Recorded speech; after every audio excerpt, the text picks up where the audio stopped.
Hola, ¿qué tal amigos? Bienvenidos a un capítulo más de Historias No Contadas. Hoy tenemos como invitada especial a Miriam Ortiz, que nos va a contar sobre su discapacidad invisible. Comencemos.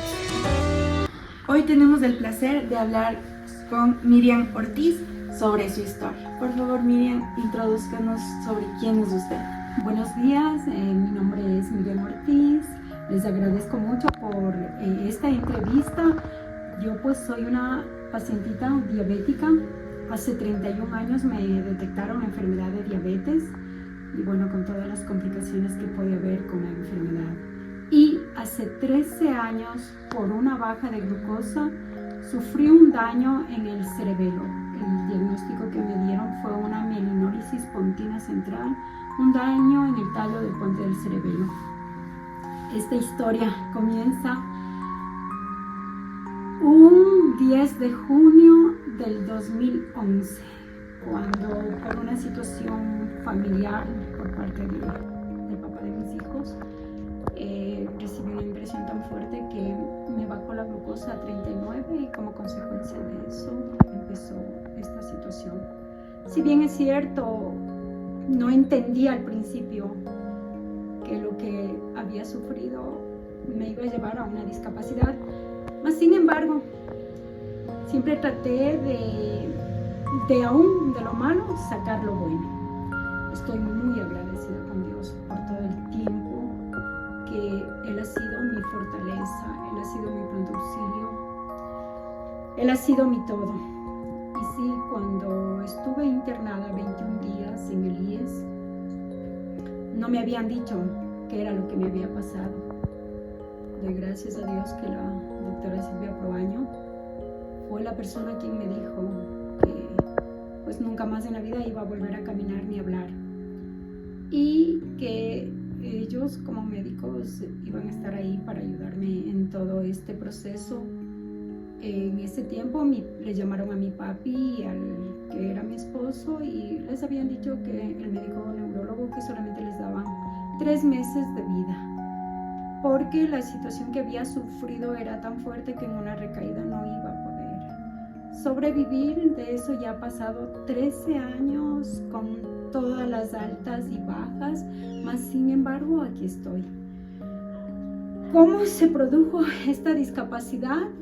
Bueno, hasta ahí no lo sabía, como había dicho hace un momento, pero ya cuando me di cuenta que no podía caminar, salí en una silla de ruedas, empezó ahí mi terapia muy, muy difícil. Siempre he dicho y cuento como anécdota que el paso de Michael Jackson fui yo quien me enseñé. Porque solamente caminaba para atrás. Podía caminar para atrás, pero no para adelante. O también me decían que caminaba como el cangrejo, solo de costado.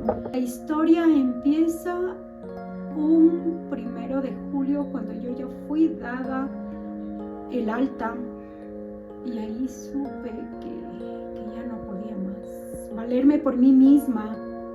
Recuerdo tan claro que quise entrar a la ducha, pero mis piernas no sostenían mi peso, y ya empezar a depender de alguien más sí fue muy duro.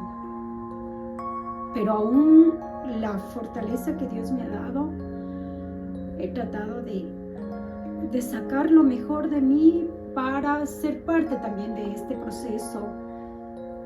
No fue fácil. Si ustedes me preguntan cómo fue la terapia, no fue fácil, porque había momentos en el que, si por desgracia hacía un poquito más de lo normal que debía hacer de mis ejercicios, pues mis músculos simplemente se cansaban, se quedaban dormidos, y Miriam ya no podía pararse, Miriam ya no podía sentarse. Entonces llama por teléfono Miriam a David que te venga a llevar, porque ya no podía más. A pesar de todo, como saben decir, hay que mostrar un lado bueno a pesar de lo malo. Y recuerdo tanto que a mi caminador yo le decía mi 4x4, y tenía por costumbre, cuando quería coger un taxi o esperar un bus, porque a veces no siempre la situación económica me daba como para coger un taxi, entonces a veces también me ha tocado coger un bus. Y recuerdo tan claro esa ocasión que siempre mandaban caminador para la parte de atrás porque tenía 2 llantas, entonces lo hacía para atrás y que se me pegue a la cintura. Y paré un taxi y cuando de pronto yo puse mi caminador normal y quería cerrarle para poderme subir, el señor del taxi me quedó viendo y me dejó. Y llovía terriblemente ese día y yo decía, ¿qué fue lo que pasó? ¿Qué estoy? Pero bueno, así es. No ha sido fácil este tiempo porque, si bien es cierto, hace 6 años atrás recién pudimos darnos a conocer de que las personas con discapacidad también somos seres humanos. También podemos aportar con la sociedad. Para mí, yo siempre he dicho, la discapacidad está solamente en la mente, porque no importa la discapacidad que tengamos, pero desde ahí podemos salir. Desde ahí podemos aportar con ese grano de arena a la sociedad. Su historia realmente es una historia de fortaleza, creo yo, y antes hablábamos un poco fuera de cámara y me conmovió demasiado. Usted hablaba hace un ratito sobre cómo se vulneran sus derechos. Yo quisiera hacer una pregunta. Para usted, ¿quién es la persona encargada en proteger los derechos para las personas con discapacidad? Para mí, ¿quién es la persona? Es toda la sociedad. Empezando desde casa, porque también tenemos compañeros que por la discapacidad, muchos de ellos han sido escondidos, muchos de ellos no han sido dados a conocer en la sociedad por vergüenza, porque simplemente un estorbo y para qué o no le hagamos caso. Entonces yo creo que es toda la sociedad, empezando desde casa. Y si bien es cierto, hace 7 años, hicimos algo maravilloso y digo hicimos porque todos fuimos parte de darnos a conocer a la sociedad que las personas con discapacidad también existimos, también vivimos, también podemos aportar.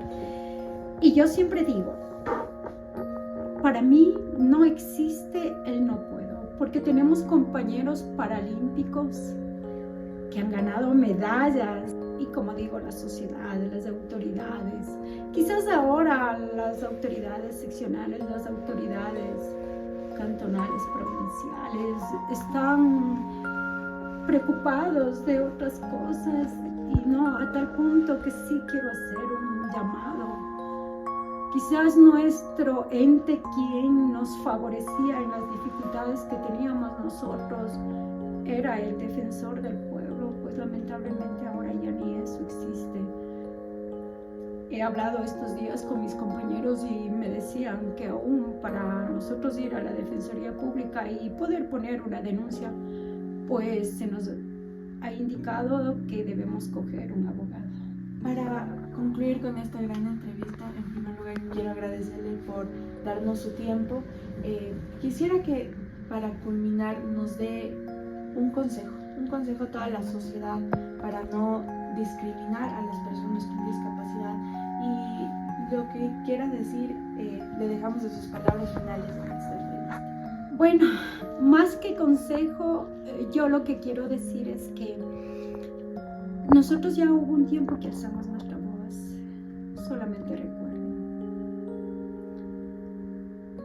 hay un mensaje que siempre escucho y dice que mientras no se viva la realidad es muy difícil poder entender. Pero yo les digo, no esperemos a que algún familiar o nosotros mismos pase alguna situación tan difícil para poderme poner en los zapatos de la otra persona, porque lo único que necesitamos es empatía en esta sociedad. Eso es lo que nos hace falta. Le agradezco un montón, ha sido un gusto poder entrevistarla hoy y eso sería todo por la entrevista. Muchísimas gracias por contarnos su historia en este capítulo de Historias No Contadas.